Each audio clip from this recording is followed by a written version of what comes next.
Welcome back, ladies and gentlemen. We are going to be continuing talking about Scooby-Doo movies, and one of the ones that I personally remember when I was growing up, even though this was a few years before my time, but I still remember watching a lot when I was a kid. You guys can watch this on Boomerang right now, Prime Video, own the DVD if you want. We are going to be talking about Scooby-Doo and the Ghoul School. So a lot of people, some of you may remember this movie, other of you may not remember this movie. Now, I had a lot of fun memories with this movie.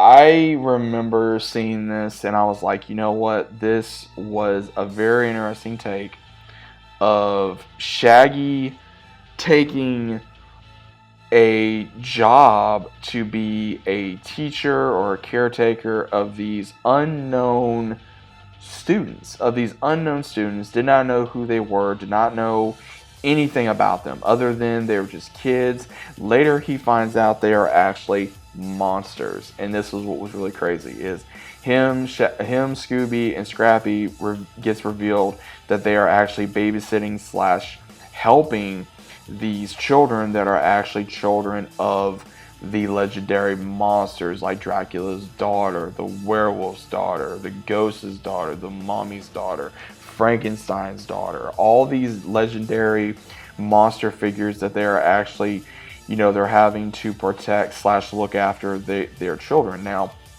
they do show of them, trying to work out, trying to do this, trying to do that, and what's really cool is it gets revealed that this other sorcerer has been trying to go after these children so that way he can use them as pawns so he can control the main monsters of this world. And it was really interesting, using that as a ploy to go up against all these other monsters. Is like, hey, I got control of your kids, and that means I can get control over you. And I think it was a cool idea. I think it was a cool movie, and it kept it very simple and straight to the point. It was still funny. It was still, Scooby-Doo-esque. Everything kept to the point. Again, the monsters that were in this film were actually not as, I would say, a big of a threat, but still a threat.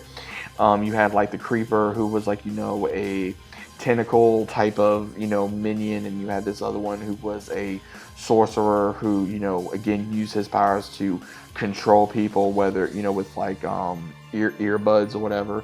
So it was kind of interesting for a new take on a villain, especially being able to use different characters to control the legendary monsters that we all know and love. And then same thing with dealing with a prep school on the other side of the school that they were at, due to for volleyball and dealing with all these random things. So it was pretty funny with the volleyball scene, and it was funny with them trying to get them back, and then also with the running and the food that they ate, because all the different foods that they were eating at this school was monster food. They couldn't eat anything that was actually monster-esque, because every time you turn around, it was either it tasted disgusting or it had something else in there that they would find atrocious, or just like, hey, I can't do it.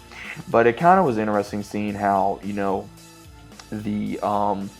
boys that were in here, they were trying to help the girls' school to be able to show, hey, yeah, they're our enemy on the field, but at the same time, it's our job to help and protect these ones and do what we can. And I think it was really cool seeing that. So again, even though this is an older movie, you can tell it's an older movie. It was made in '88, came out in '88. I think it's a good film. I think it's a good film. You guys can watch this with your family, your friends, by yourself, your kids. It's definitely a family, film movie. And again, it's Scooby-Doo. So how can you go wrong with Scooby-Doo? Overall, guys, have you guys seen Scooby-Doo and the Ghoul School? It's a good movie. It's got a lot of comedy, and it keeps it old school. So let me know what you guys think about it down in the comments. Hope you guys enjoyed, and I'll see you as always on the next one.